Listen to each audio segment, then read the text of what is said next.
tahun baru, ibadah ini adalah ibadah yang pertama dikasih tema Dreams and Visions.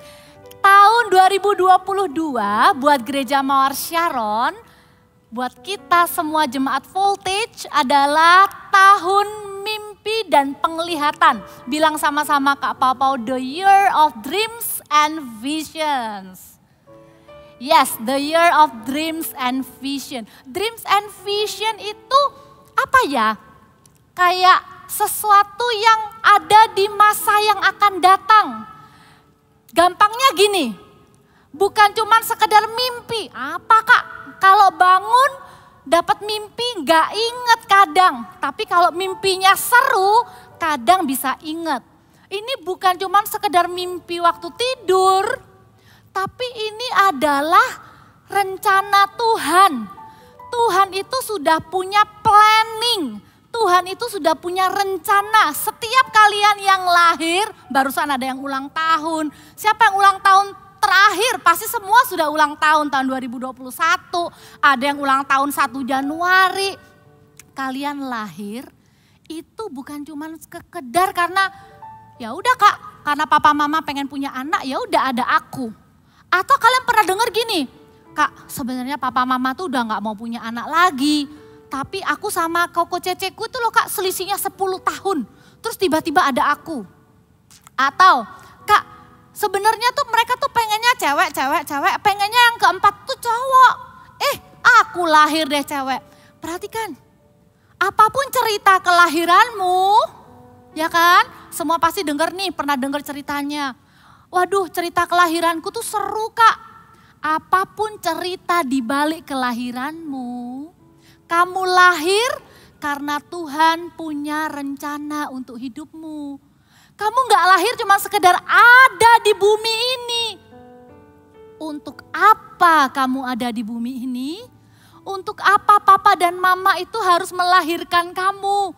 Untuk apa Tuhan pelihara kamu dari kecil sampai sekarang, sampai nanti di masa depan? Tuhan itu punya rencana.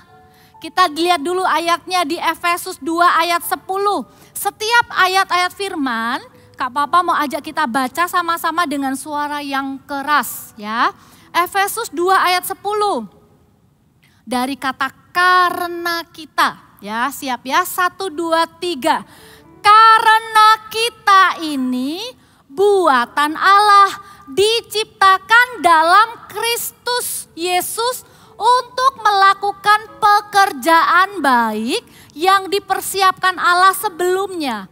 Ia mau supaya kita hidup di dalamnya. Perhatikan, ayat ini sangat menarik. Dikatakan begini, kita ini buatan Allah. Ya iyalah, semua orang percaya ataupun tidak percaya, gak ada yang diciptakan sama bunga.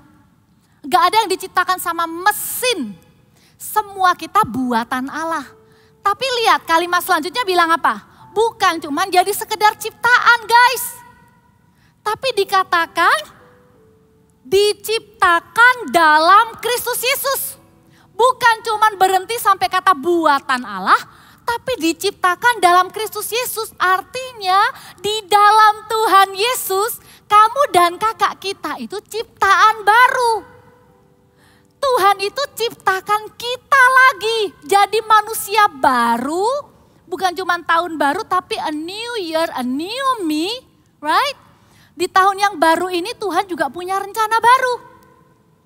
Dan diciptakan di dalam Yesus tujuannya untuk apa? Melakukan pekerjaan baik. Pekerjaan baik yang sudah disiapkan. Ada rencana Tuhan yang terbaik dan rencana Tuhan tuh beda-beda satu-satu. Gak bisa kita bilang, Kak kayaknya temenku tuh diciptakan istimewa banget Kak. Udah cantik, ganteng, pinter, bisa main musik. Hey, stop comparing yourself with your friends. Karena setiap kita, walaupun kita belum tahu aku bisa apa sekarang, kamu adalah buatan Allah. Kamu diciptakan di dalam Yesus Kristus untuk melakukan pekerjaan baik yang sudah disiapkan. Setiap satu demi satu itu sudah ada planningnya. God has a big plan for your life. Each and every one of you. Walaupun kamu bukan juara. Walaupun kadang masih sering bikin kesalahan. The truth is setiap orang punya rencana Tuhan di dalamnya. Yusuf itu gitu loh. Hari ini kita akan lihat ya. Yusuf yang di Alkitab itu waktu mudanya suka mimpi. Ya kan? Waktu mimpinya tuh kelihatannya gede banget. Mimpinya apa sih? Berkas-berkas gandum sujud menyembah berkas dia. Matahari, bulan, 11 bintang juga sujud menyembah dia. Sampai papanya sendiri bilang, mimpi, apa mimpimu itu? Dengar ya, kalau kita bisa punya imajinasi. Kalau kita bisa punya gambaran.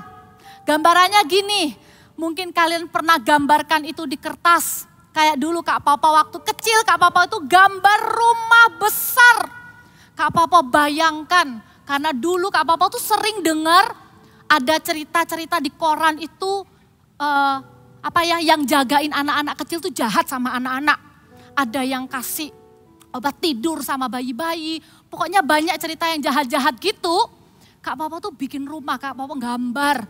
Terus Kak Papa kasih kamar-kamar, banyak kamar. Kakak kasih itu judul House of Children. Kakak bilang, kakak mau nanti kalau kakak sudah besar, kakak mau selamatkan anak-anak kecil supaya nggak diganggu sama suster-suster jahat. Kan papa mamanya kerja, mereka dititipin. Daripada dititipin sama orang jahat, dititipin di rumah yang akan Kak Papa bangun aja. Itu imajinasi. Mungkin kalian tuanginnya waktu kalian main. Kalian bikin ini, bikin hospital, bikin sekolah, bikin rumah. Atau kalian itu punya misi di dalam main game itu kadang ada ya. Tapi jangan banyak-banyak main game ya. Tapi perhatikan, imajinasinya tuh gitu. Kalian bayangin kalian jadi hero. Kalian nyelamatin teman kalian. Di dalam situ imajinasinya seperti itu. Tapi bukan cuma di dalam game. Tuhan itu mau pakai your imagination to become real in your real life. Kalau kamu punya mimpi bangun rumah sakit, doa sama Tuhan. Lord Jesus, when I grow up, I want to build you a hospital. Jadi bukan cuma di dalam dunia game. Minta sama Tuhan. Imajinasi, makanya mulai sekarang jangan pernah bayangin yang kotor, yang jahat, yang yang salah, yang negatif, yang horor-horor. Bayangin bagaimana kamu akan dipakai Tuhan. Yusuf itu gitu, dia nggak ngerti apa artinya ya. Perhatikan, Yusuf itu bisa punya mimpi itu kenapa? Let me tell you, bukan karena Yusuf tuh pinter. Yusuf itu kadang kalau di Alkitab agak nyebelin. Sampai semua saudara-saudaranya tuh gak suka sama dia.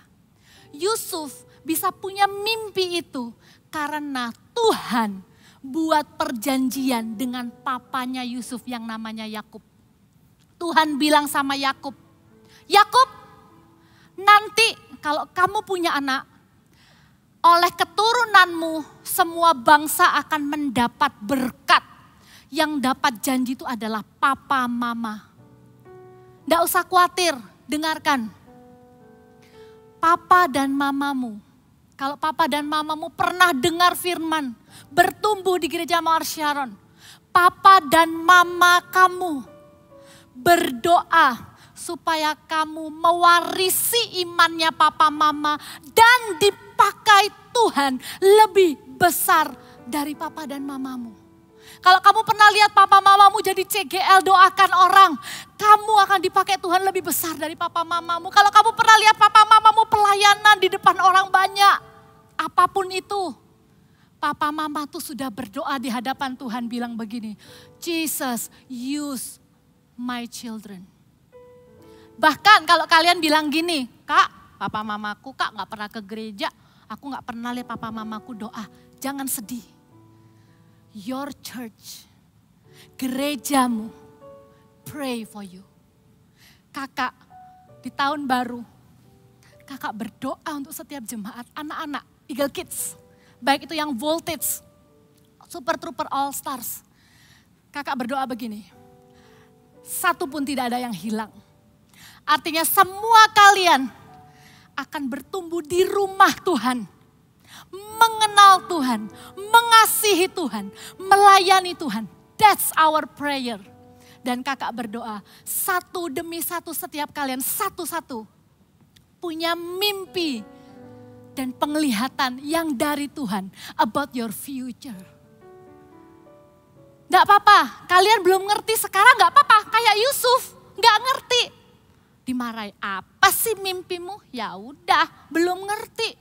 Tapi lihat ya, walaupun belum ngerti masa depan seperti apa, selama kalian lakukan 3 hal ini, persiapkan dari sekarang, seperti Yusuf persiapkan, you will see your big dream will come to pass. Tuhan akan pakai hidup kamu. Yang mau dipakai Tuhan, kasih tepuk tangan buat Tuhan Yesus. Katakan, haleluya. Yes, itu kamu akan dipakai Tuhan satu hari. Ada yang akan gantikan Kak Papa khotbah di sini. Ada yang akan gantikan Kak Esra khotbah di sini. Ada yang akan gantikan Koko yang pegang kamera di depan. That's you and you. Ya, dan kita lihat 3 sikapnya Yusuf itu apa. Yang pertama, kalau kalian mau catat, aku mau setia dalam perkara kecil. Ya, itu yang kita bisa pelajari dari Yusuf. Yusuf itu mimpinya gede loh. Wow, siapa yang pernah mimpi matahari, bulan, 11 bintang sujud menyembah dia? That's huge. Itu mimpi yang wow banget. Belum lagi dia tuh dikasih jubah spesial sama papanya, ya kan? Walaupun dia tahu dia tuh istimewa, dapat mimpi yang indah, dapat mimpi yang hebat, tapi waktu dipanggil sama papanya begini, Yusuf, kakak-kakakmu lagi pergi ya? Iya. Ya udah, kamu pergi ya lihat kakak-kakakmu. Oke, Pak. Yusuf dari kecil sudah setia dalam perkara yang kecil.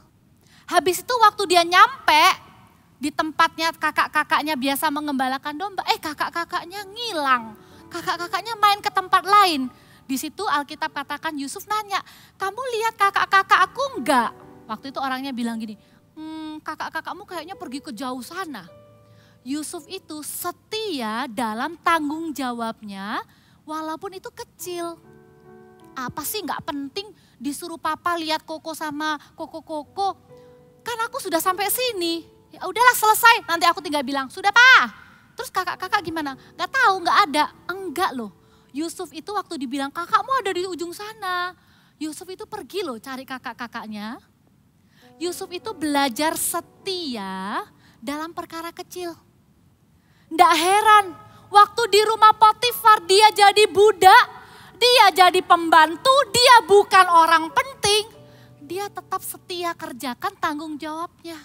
Sampai dijahatin orang, gak bersalah pun masuk penjara. Di penjara pun Yusuf tetap setia lakukan perkara kecil. Kenapa? Kenapa ini penting teman-teman? Karena Alkitab berjanji. Janjinya ada di Matius 25 ayat 23. Kak Papa mau ajak kita baca sama-sama dengan suara yang keras. Matius 25 ayat 23, 1, 2, 3. Maka kata tuannya itu kepadanya, baik sekali perbuatanmu itu hai hambaku yang baik dan setia. Baca sama-sama. Engkau telah setia memikul tanggung jawab dalam perkara yang kecil, aku akan memberikan kepadamu tanggung jawab dalam perkara yang besar. Dengarkan. In the future, God will entrust you with something big. But you need to be faithful in a little things. Be responsible. Jadilah tanggung jawab dalam hal kecil. Tanggung jawabnya apa? Suruh kerjain PR. Tanggung jawabnya apa? Jagain adik. Tanggung jawabnya apa? Beresin mainan. Tanggung jawabnya apa? Dipercaya jadi sponsor di CG. Suruh ajakin 3 orang, diingetin datang ke CG. Be faithful. Setia dalam perkara kecil karena siap-siap Tuhan akan kasih kamu perkara yang besar. Dulu Kak Popo belajar melayani juga di Amasa namanya. Kalau sekarang namanya CG Kids. Pimpin 5 anak. Ajak mereka memuji Tuhan. Ajari mereka berdoa. Dari 5 anak. Nggak sampai 5 malah. 2. Salah satunya adalah Cehani yang lagi main bass tadi. Jemaat CG Kids-nya Kak Popo pertama tuh cuma 2 orang. Cehani sama adiknya. Kakak ke rumahnya kita layani sama-sama. Seneng banget lihat Kak Hani, Stefani bisa melayani main musik sampai sekarang.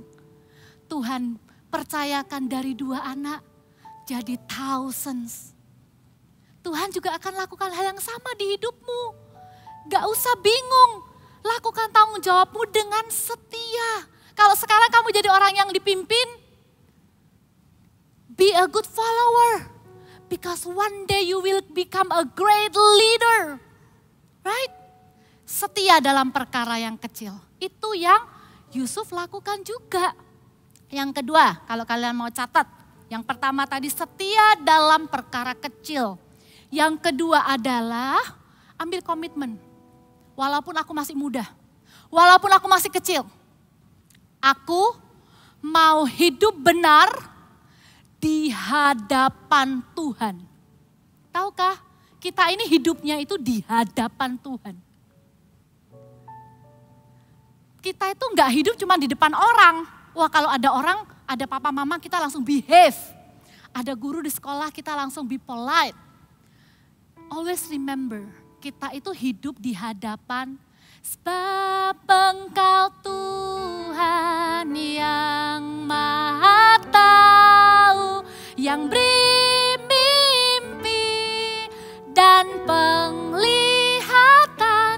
Nah, di hadapan Allah yang Maha Tahu, artinya tidak ada satupun yang tersembunyi. Yusuf pernah satu kali, waktu nggak ada orang, digoda sama istri Potifar. Tapi Yusuf bilang begini, bagaimana mungkin aku berbuat dosa kepada Allah?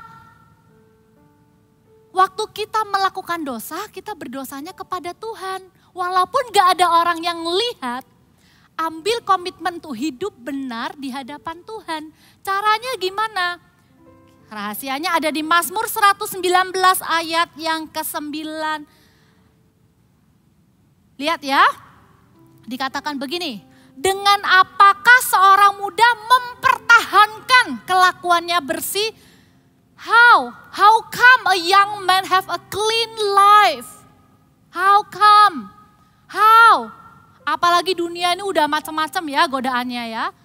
Jawabannya adalah dengan menjaganya sesuai dengan firman Tuhan. Yusuf itu sama Musa lebih tua siapa? Ada yang bilang lebih tua Musa. Yusuf sama Musa itu lebih tua Yusuf. Karena Yusuf yang bawa semua bangsa Israel pindah ke Mesir. Terus ratusan tahun kemudian Musa yang pimpin bangsa Israel keluar dari Mesir. Berarti waktu zaman Yusuf itu belum ada 10 perintah Allah yang dikirimkan Musa. Yang dikatakan jangan berzina. Tapi Yusuf itu lihat papanya menyembah Tuhan. Yusuf itu lihat papanya takut akan Tuhan. Makanya Yusuf tahu Tuhan itu ada. Gak berani sembunyi-sembunyi lakukan dosa. Tadi firman Tuhan bilang caranya gimana? Jaga dengan firman Tuhan. Walaupun baca Alkitab kadang gak ngerti. Walaupun baca Alkitab kadang bosen. Kak Popo ngakui iya. Kak Popo juga kadang kalau baca itu ini apa artinya. Aduh gitu. Tapi ayo ambil komitmen sama-sama yuk. Baca Alkitab setiap hari. Karena ini yang akan menjaga hidup kita. Di dalam Alkitab ini Waktu Tuhan bilang jangan, itu karena Tuhan sayang sama kita. Sama kayak buku manual handphone itu loh, kalau kamu beli handphone baru, kamu langsung cari. Ada nggak manual yang bilang gini, celupkan ke air sehari 3 kali. Ya rusak HP-nya. Manual itu begitu, jangan dimasukkan air. Hah, kenapa kok handphoneku nggak boleh masuk air? Kan keren bisa masukin air, plung masukin ke air. Ya bye-bye. Waktu Alkitab bilang jangan, waktu Tuhan bilang jangan, that to protect us.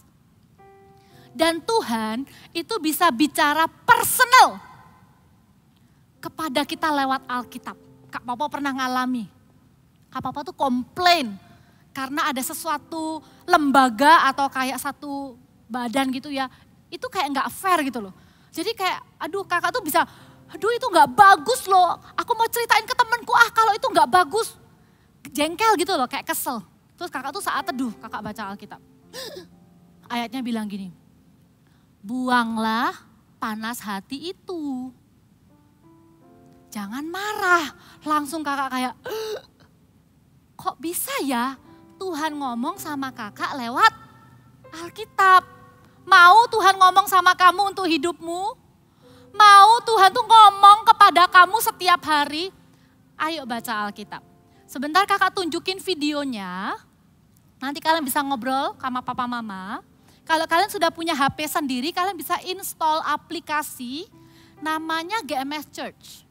Di situ nanti akan ada namanya I Love My Bible. Setiap hari akan muncul di situ panduan tuh baca Alkitab. Aduh kak, disuruh baca Kejadian 1 loh hari ini. Kejadian 1 tuh pasalnya, ayatnya banyak. Nggak apa-apa, sebisamu kamu baca.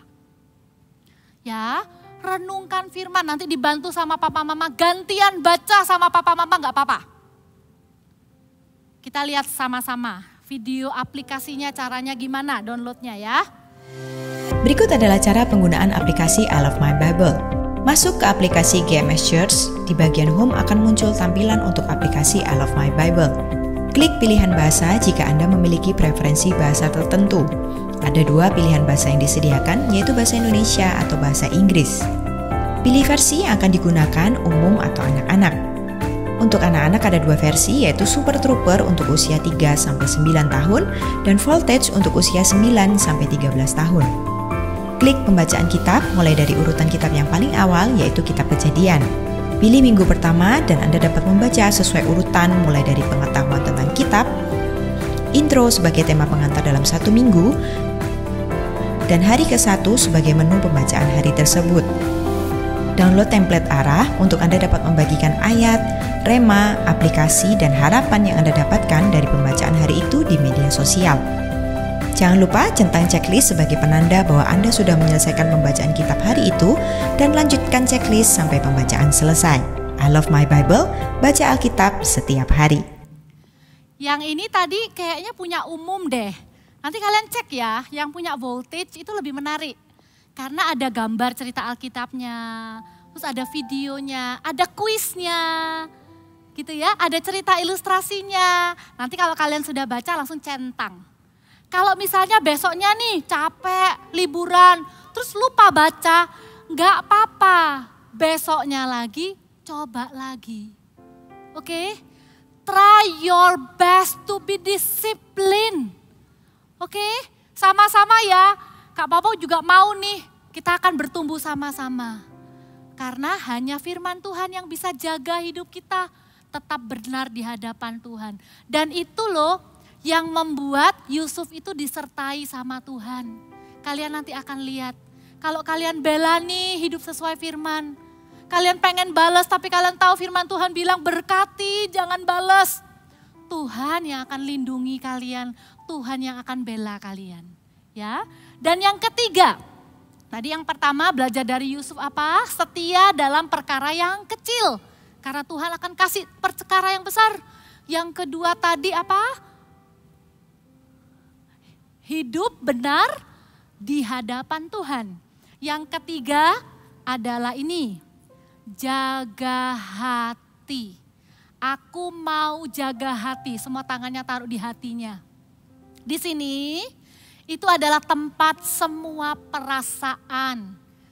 Bahagia, kalau bahagia nggak apa-apa. Dijaga itu maksudnya dari apa? Dijaga dari perasaan marah yang berlebihan. Marah boleh? Boleh, asal jangan lama-lama dan jangan berbuat dosa. Dan kecewa. Jaga hati ya, jangan iri sama orang. Jangan simpan kesalahan orang lain di dalam hati, jaga hati. Coba bayangkan, kalau Yusuf tidak bisa jaga hati, gara-gara saudara-saudaranya jahat sama dia harus terpisah sama papanya yang begitu sayang sama dia. Gara-gara saudaranya jahat sama dia harus jadi budak di rumahnya orang kerja keras. Tapi Yusuf itu jaga hati. Coba bayangkan betapa ngerinya, betapa seremnya kalau Yusuf itu dendam sama saudara-saudaranya sambil sikat-sikat lantai, sambil ngepel-ngepel, sambil bilang gini, awas ya, aku jadi gini gara-gara kakak-kakakku. Satu hari kalau aku jadi orang sukses, tak balas. Kalau Yusuf orangnya gitu, apa yang terjadi kira-kira? Pasti Tuhan gak akan jadikan Yusuf penguasa di Mesir. Karena kalau orang yang penuh kebencian dikasih kuasa, bisa dibunuh semua saudara-saudaranya, bisa dimasukin penjara, bisa dijadiin budak. Tapi karena Tuhan tahu hatinya Yusuf, itu hatinya baik. Bukan berarti tidak bisa marah, bukan berarti tidak bisa sedih, bukan berarti tidak bisa kecewa, bisa. Tapi tidak mau lama-lama. Langsung bilang, Tuhan, aku mau jaga hati, aku mau ampuni orang yang salah sama aku. Tuhan gak jahat. Kalau papaku dipanggil Tuhan pulang ke surga karena COVID kemarin. Kalau mamaku dipanggil Tuhan karena COVID kemarin. Itu bukan karena Tuhan jahat. Tapi karena Tuhan punya rencana yang lebih indah untuk aku. Tuhan, aku ndak mau kecewa dengan Tuhan. Aku ndak mau marah sama Tuhan. Aku ndak mau marah sama papa mama. Aku mau jaga hatiku. Karena apa? Karena Tuhan yang akan memakai hidup kita. Kita lihat ayat terakhir ya, kita ambil komitmen ini sama-sama. Di depannya Kak Pau-Pau mungkin lihat kamu, oh anak kelas 6, anak kelas 3, oh itu malah ada yang kelas 2 ikut kokonya. Tapi dengan mata iman, visi dan penglihatan yang Tuhan kasih ke Kak Pau-Pau, Kak Pau-Pau tuh lihat kamu itu jadi pemimpin. Kamu akan jadi CGL, kamu akan jadi pendoa syafaat, kamu akan jadi worship leader, kamu akan jadi pengkhotbah, kamu akan jadi businessman yang cinta Tuhan, kamu akan bangun banyak rumah sakit, kamu akan jadi dokter yang baik, kamu akan jadi YouTuber yang gak ngawur, cuman bikin konten hanya supaya banyak follower dan like-nya. Tapi kamu akan lakukan apapun untuk memuliakan Yesus. Nanti ya terserah profesimu apa. Tapi Kak Pau-Pau itu bisa lihat kamu akan dipakai Tuhan juga di gereja ini. Gereja Mawar Syaron itu rindu. Bilang begini, Tuhan pakai gereja Mawar Syaron menggenapi amanat agung. Pergi dan jadikan semua bangsa murid Tuhan. Ajari mereka, baptis mereka. Terus Tuhan kasih buat gereja Mawar Syaron. Kalau ngomong kan semua bangsa kan besar. Tuhan kasih lewat hati gembala kita Pastor Philip. Kerinduan untuk membangunkan bagi Tuhan 1.000 gereja lokal dan 1 juta murid. 1.000 gereja lokal tuh ada di mana-mana. Kalau kalian liburan kemana ada gereja Mawar Syaron di sana. Dan 2030 nanti kita mau bangunkan Tuhan 300 gereja dulu. Tadi Kak Papa hitung-hitung di jalan. 2030 kalian yang sekarang umur 9, kalian akan umur 18. Kalian yang umur 12, kalian akan umur 21. Ayo punya mimpi yuk. Ayo bayangkan kalian dipakai Tuhan yuk. Minta sama Tuhan, ada visi kerajaan surga untuk hidupku di bumi ini. Bukan cuma jadi anak yang pintar di sekolah, tapi jadi God Stop Agent juga. Ayo kita lomba. Semua tangannya begini. Ada satu ayat yang kita mau baca. Ini buat janjian yuk. Kakak dan kamu buat janjian. Kita akan setia ikut Tuhan Yesus sampai finish. Sampai akhir hidup kita. Ayatnya bilang begini. Baca sama-sama ya. Sudah muncul, aku telah. Ya, kita baca bareng-bareng ya. Yuk kita buat janji sama-sama dengan Tuhan. Bilang sama-sama. 1, 2, 3. Aku telah mengakhiri pertandingan yang baik. Aku telah mencapai garis akhir dan aku telah memelihara iman. Sekarang telah tersedia bagiku mahkota kebenaran yang akan dikaruniakan kepadaku oleh Tuhan, Hakim yang adil pada harinya. Bukan hanya kepadaku, melainkan juga kepada semua orang yang merindukan kedatangannya. Yuk janji yuk. Kita mau setia ikut Tuhan Yesus. Hidup setia lakukan yang kecil-kecil, tanggung jawab kecil-kecil itu setia kita lakukan. Sekalipun nanti kita udah jadi orang besar, tetap kita rendah hati karena kita mulai dari yang kecil. Ayo ambil komitmen yuk, hidup benar di hadapan Tuhan bukan karena takut dihukum orang. Tapi karena kita mau nyenengin hati Tuhan. Ayo ambil komitmen, jaga hati dengan sungguh-sungguh. Ya, tahun 2022 kita akan lihat 7 nubuatan yang kemarin Pastor Philip sampaikan juga akan kalian alami. Kalian akan dengar suara Tuhan. Kalian akan tahu hidup kalian tuh berharga dan untuk apa kalian diciptakan. Amin. Ayo hidup dalam iman walaupun belum lihat, bayangkan. Waktu malam tahun baru kan disuruh bilang apa yang kamu lihat dalam imajinasimu pasti akan kamu lihat. Kak Papa langsung membayangkan main hall ini penuh dengan anak-anak usia pra-remaja seperti kalian. Kasih tepuk tangan buat Tuhan Yesus. Mau sama-sama yuk cinta Tuhan, sama-sama bertumbuh di tempat ini. Congratulations, sebentar lagi ini akan ada 3 teman kalian yang akan dibaptis. Ya, kalau kalian sudah umur 12 tahun, ayo berdoa.